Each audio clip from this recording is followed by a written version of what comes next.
바울은 신앙생활이라고 하는 것을 영적인 싸움이라고 말씀합니다. 우리 신앙생활은 하나님 앞에 예배드리고 기도하고 찬송하고 또 성도들 간의 아름다운 교제를 나누고 이웃을 섬기는 일만이 아닙니다. 바울은 신앙생활이라고 하는 것이 영적인 싸움이라며 사뭇 의미심장한 말씀을 우리에게 전하고 있습니다. 바울은 우리 그리스도인이 누구냐? 우리 그리스도인에 대한 정체성을 여러 가지로 얘기하면서 우리 그리스도인이란 그리스도의 좋은 병사라고 말씀합니다. 그리스도인들은 바로 예수의 병사인 것이죠.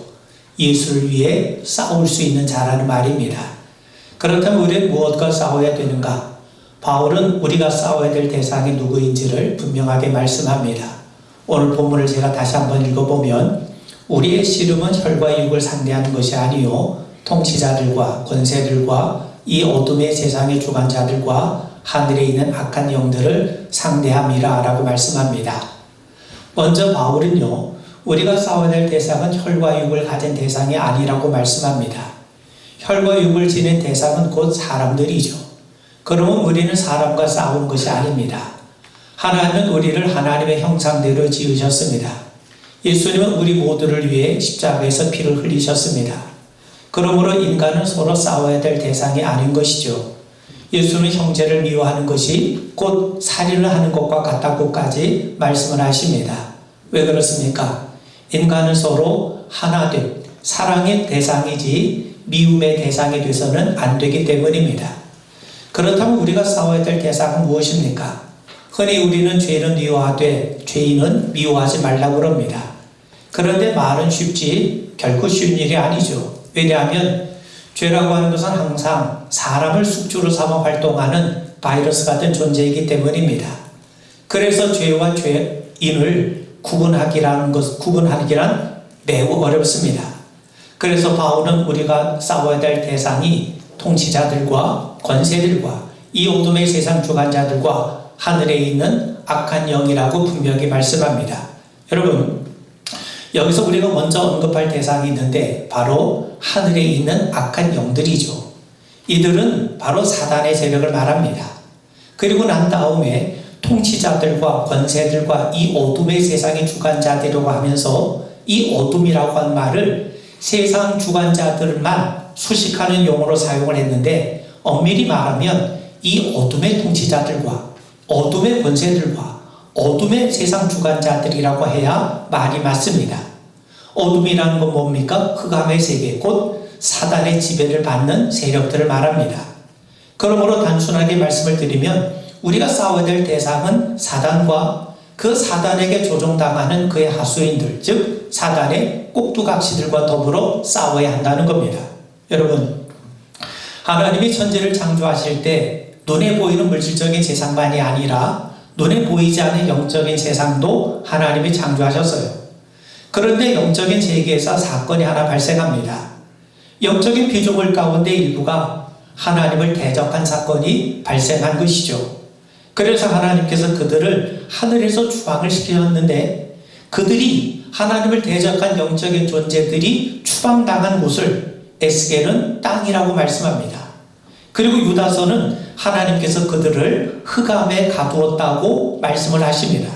여러분, 하나님이 천지를 창조하실 때 모습이 어떠했습니까? 창세기 1장 2절을 보면 땅이 혼돈하고 공허하며 흑암의 기쁨 위에 있고 하나님의 영은 수면 위에 운행하시니라 말씀합니다.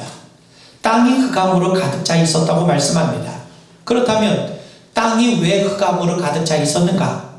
사단이 추방된 곳이기 때문에 하나님께서 어디로 추방을 하셨습니까? 땅으로 추방을 시키셨고 하나님이 그들을 흑암으로 가두셨다고 말씀합니다. 그러니까 사단이 추방된 곳이기 때문에 혼돈스럽고 공허하며 흑암이 가득 차 있었던 겁니다. 그래서 하나님께 쫓겨난 이 사단이 땅으로 내려와서 공중의 권세를 잡은 자가 된 것이고 불순종의 아들들 가운데 역사하는 영이 되고 만 것입니다.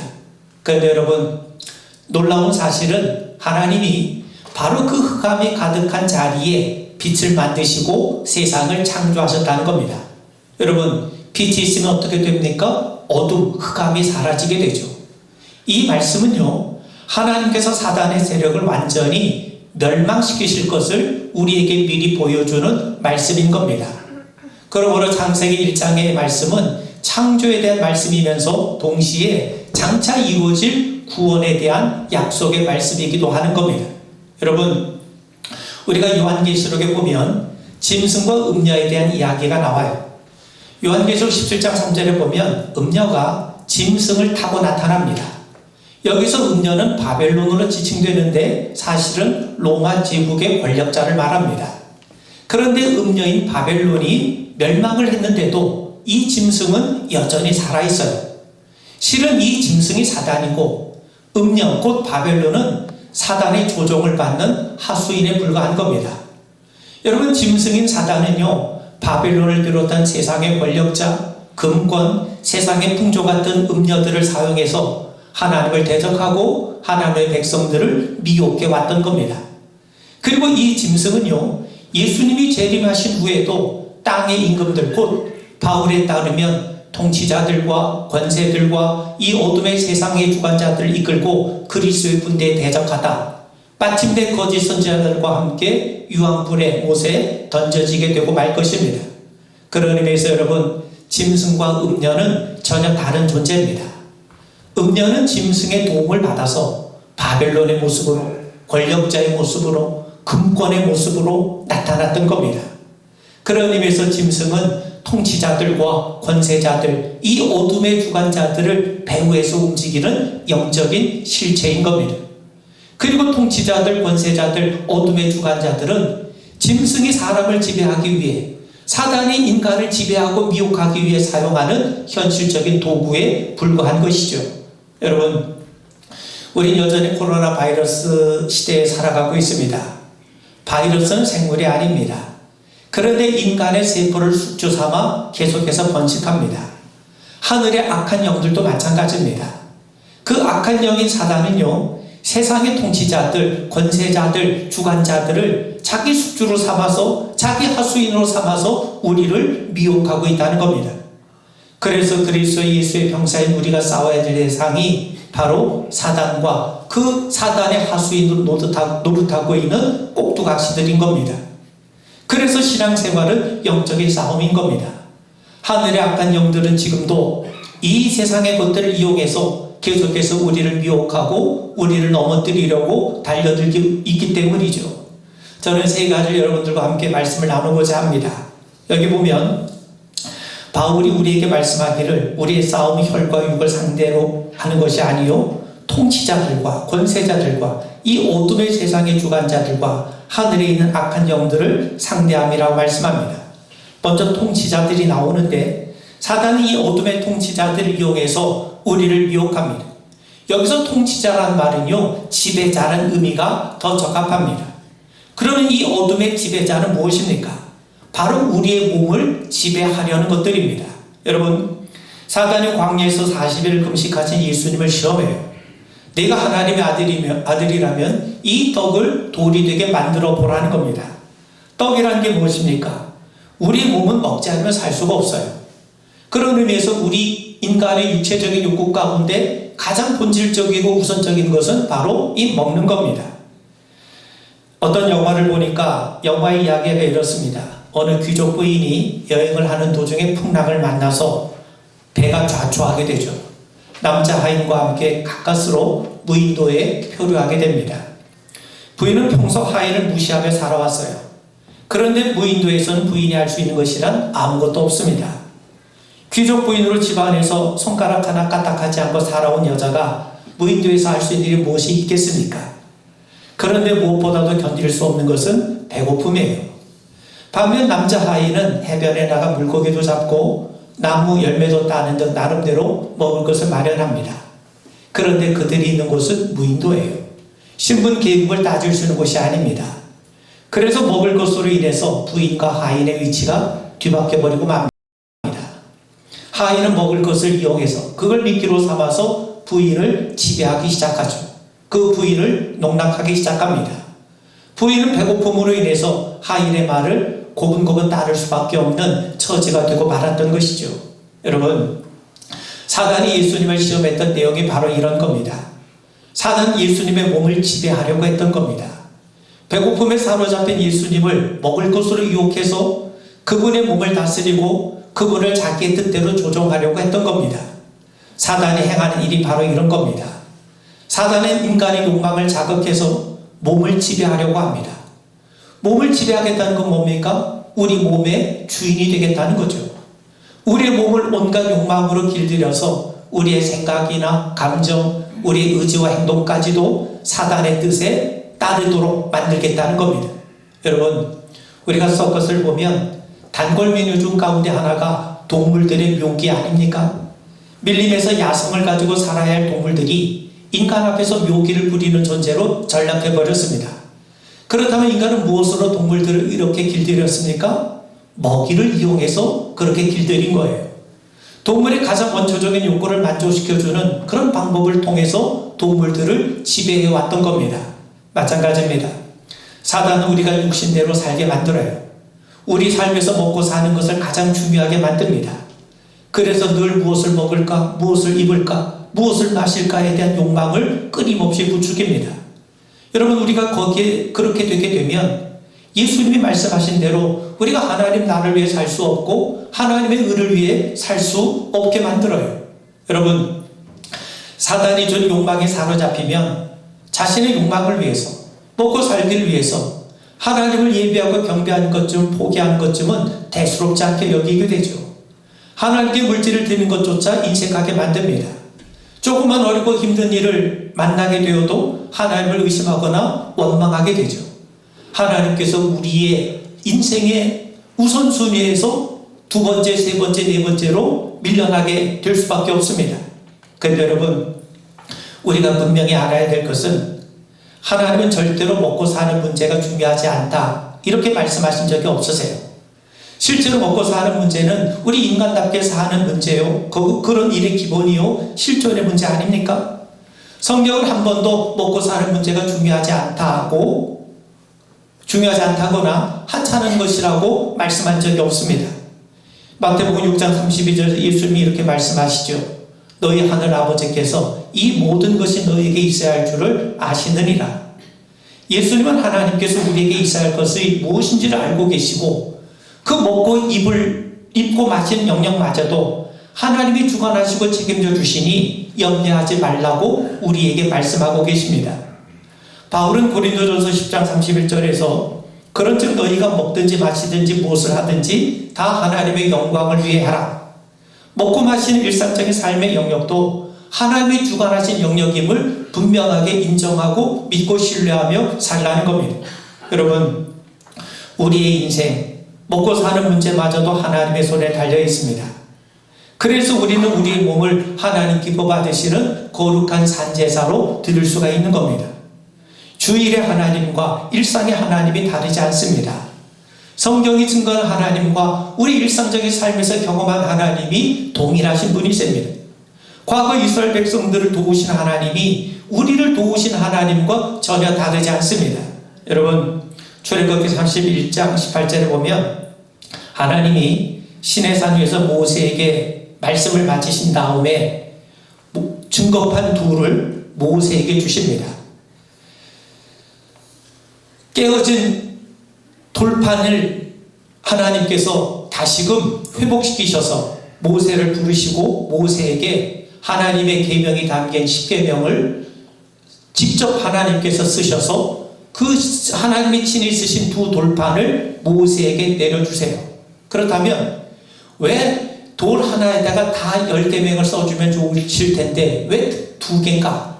왜 두 돌판인가? 여러분, 모세 당시에 람세스 2세가 다스리는 애국과 맞짱을 떴던 나라가 팔레스틴 북부 해족속으로 알려진 히타이트라고 하는 그러한 민족입니다.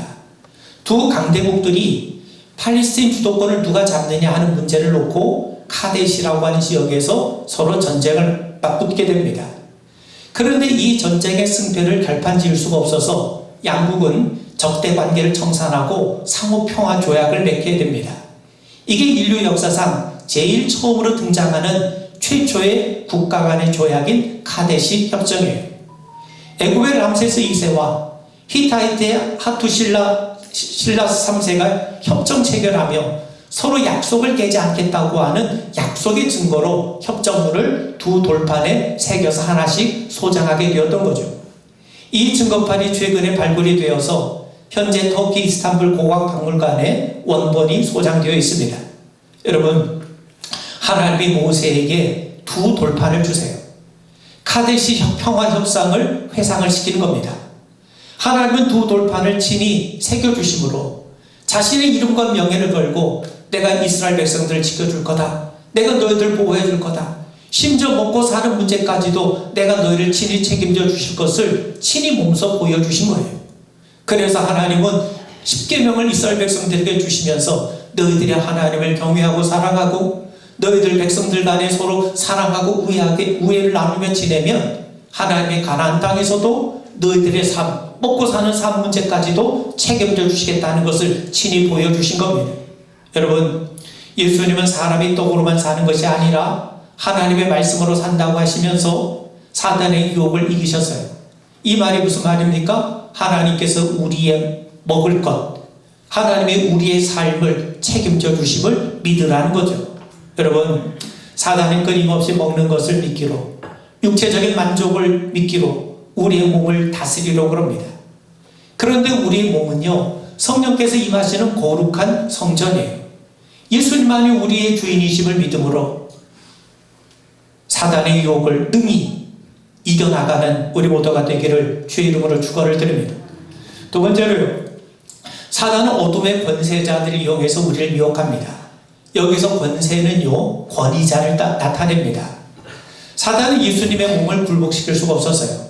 다른 말로 하면 예수님의 육신의 욕구를 부추겨서 그분을 지배할 수가 없었던 겁니다. 그래서 예수님을 이번에는 성전 꼭대기로 데려가죠. 사단은 하나님 말씀의 권위를 들먹이면서 당신 정말 하나님의 아들이심을 보여달라고 요구합니다. 시편 91편 11절 12절 말씀을 인용해서 예수님을 시험한 건데, 사단은 하나님 말씀의 권위를 들이대면서 하나님이 그의 사자들에게 명해서 예수님이 높은 곳에 뛰어내려도 땅에 발이 닿지 않게 해줄 것이라고 덧붙여 설명함으로써 한번 뛰어내려 봐라. 그런 이적을 한번 보여봐라. 그러면서 예수를 유혹해요. 인간이 떡으로만 사는 것이 아니라 하나님 말씀으로 살아가야 한다면 당연히 하나님 말씀대로 성전에서 뛰어내려서 하나님 말씀에 권위가 있다는 것을 한번 보여보라는 거예요. 여러분, 권위가 그냥 나옵니까? 힘과 능력에서 나오지 않습니까? 능력도 없으면서 권위를 주장할 수 있습니까? 그럴 수 없어요. 우리는 각 분야에서 전문성을 인정받는 사람, 실력과 능력을 갖춘 사람에게 권위자란 위상을 부여합니다. 그리고 권위자는 다른 사람들 따르게 만드는 그런 권세, 힘을 가지게 되죠. 세상에는 수많은 권위자들이 있습니다. 요즘은 돈이나 권력, 능력만이 아니라 과학적인 지식이나 정보도 사람을 추종하게 만드는 권세를 가지고 있어요. 여러분, 지금은 정보가 현대의 신이 되어가고 있습니다. 빅데이터가 우리를 지배하고 있습니다. 요즘 사람들은 정보를 맹신하죠. 네이버나 구글은요, 정보를 통해서 우리의 생각이나 행동을 지배하고 있어요. 여러분, 내가 어떤 노래를 듣고 싶을 때 어떤 노래를 들을지 망설일 때 있지 않습니까? 그때 구글에 접속을 해보면 내 취향을 일일이 다 빅데이터로 조사를 해갖고 내가 좋아할 법한 노래를 틀어줍니다.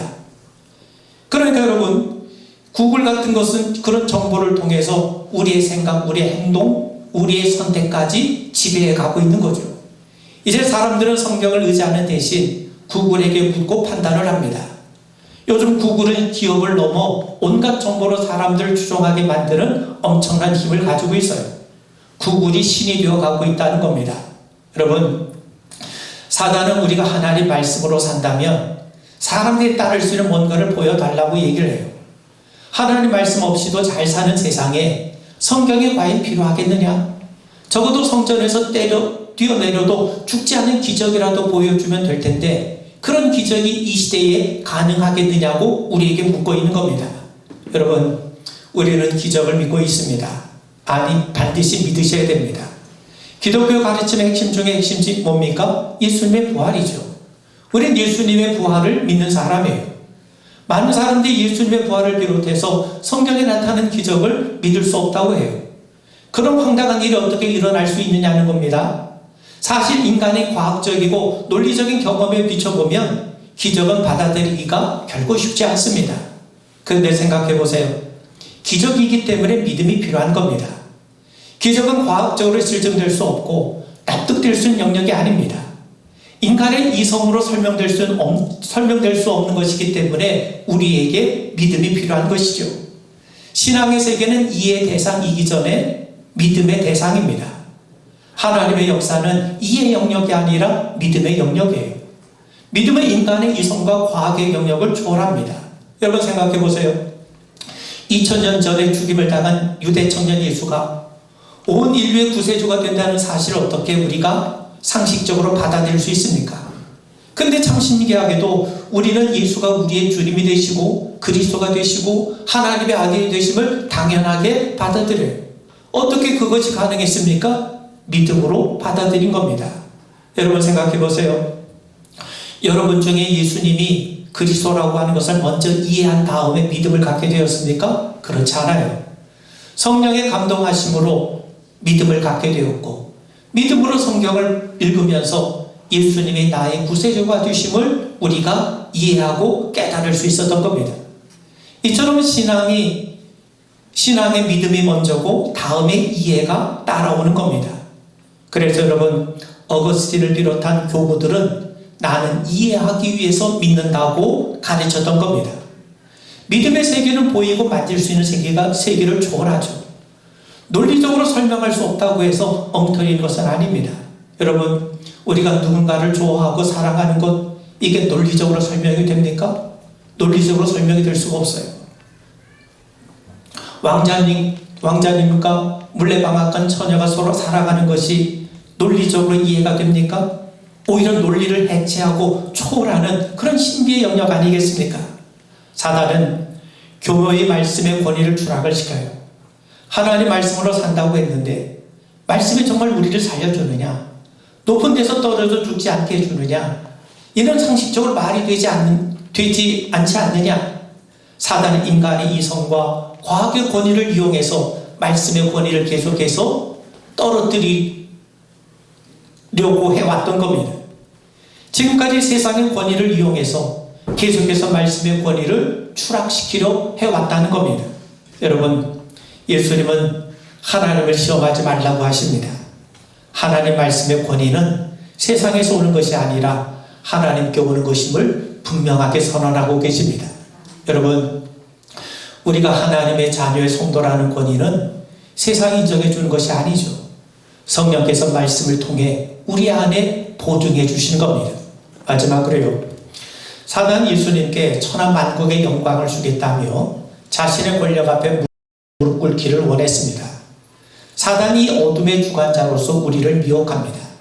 여기서 주관자라고 하는 말은 권력자를 나타내는 말입니다. 권력자들이 갖고 있는 힘은 실로 막강하죠. 권력은 힘 아닙니까? 사람을 살릴 수도 있고 죽일 수도 있는 힘은 얼마나 대단합니까? 자기 힘을 이용해서 상대방을 자기 마음대로 조종하고 굴복시킬 수 있는 힘이 권력자에게 있어요. 그래서 사람들은 권력을 숭배하고 그 권력 앞에 비굴해지는 겁니다. 그 권력을 쟁취하기 위해서 또 그 권력을 유지하기 위해서 수단과 방법을 가리지 않게 되는 거죠. 여러분 사단은 세상의 권력을 얼마든지 예수님을 자기 마음대로 부릴 수 있다고 여겼어요. 여러분 빌라도 잘 아시죠? 그는 유대를 관할하는 총독이었습니다. 실질적인 권력자였습니다. 그런 예수님 앞에 뭐라고 얘기합니까? 내가 너를 놓아줄 권한도 있고 또 십자가에 못 박을 권한도 내게 있는 줄 알지 못하느냐? 자신의 손에 예수님의 생사여탈권이 있다고 위협을 부려요. 그때 예수님이 뭐라고 대답을 하십니까? 위에서 주지 아니하셨더라면 나를 해할 권한이 없었으리라. 그런 권력을 주신 분이 하나님이시라는 거죠. 권력의 주인은 사람이 아니라 하나님이시라는 겁니다. 하나님이 그 사람에게 권력을 뺏어서 다른 사람에게 주시면 어떡하겠습니까? 여러분 유다가 바벨론에 멸망해서 포로로 끌려가요. 그들이 바벨론에서 경험한 문화는 가히 세계 최고의 문명이었습니다. 바벨론의 공중정원은 세계 7대 불가사에 속할 만큼 당시 최첨단 건축물이었어요. 그런데 하나님은 바벨론을 바사 제국에게 넘기십니다. 근데 이 바사 제국의 왕 고레스는 관용 정책을 실시해요. 피지배 계층에 있는 사람도 관직에 오를 수 있는 길을 열어줍니다. 그 증빙 자료가 발굴이 되었어요. 그래서 그 유물이 현재 대형 박물관에 전시되어 있습니다. 이게 바로 역사상 세계 최초의 인권선언문으로 알려진 고레스 칙령입니다. 고레스가 바사에 옥류된 자들에게 자유를 선언한 내용이 바로 거기에 담겨 있어요. 하나님은 고레스를 통해서 바벨론의 포로로 끌려갔던 백성들을 70년 만에 다시금 고국 땅으로 돌아갈 수 있는 은혜를 베풀어 주셨던 겁니다. 근데 여러분, 페르시아 바사 제국에 거주했던 유대인들 가운데 사실 본국으로 돌아간 사람들은요 10% 남짓입니다.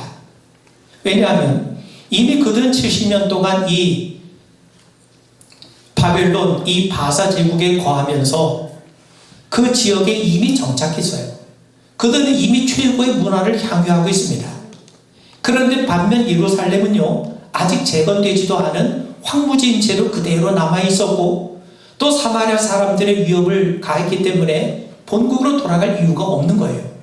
지금 내가 살고 있는 지역이 더 부유하고 더 좋은, 더 앞선 문명의 지역이고 고국 땅이라고 해봐야 아직 70년 전 폐허인 채로 그대로 남아있으니 굳이 돌아갈 이유를 찾지 못했던 거죠. 그때 마지막으로 백성들을 설득해서 귀환한 자가 느헤미야입니다.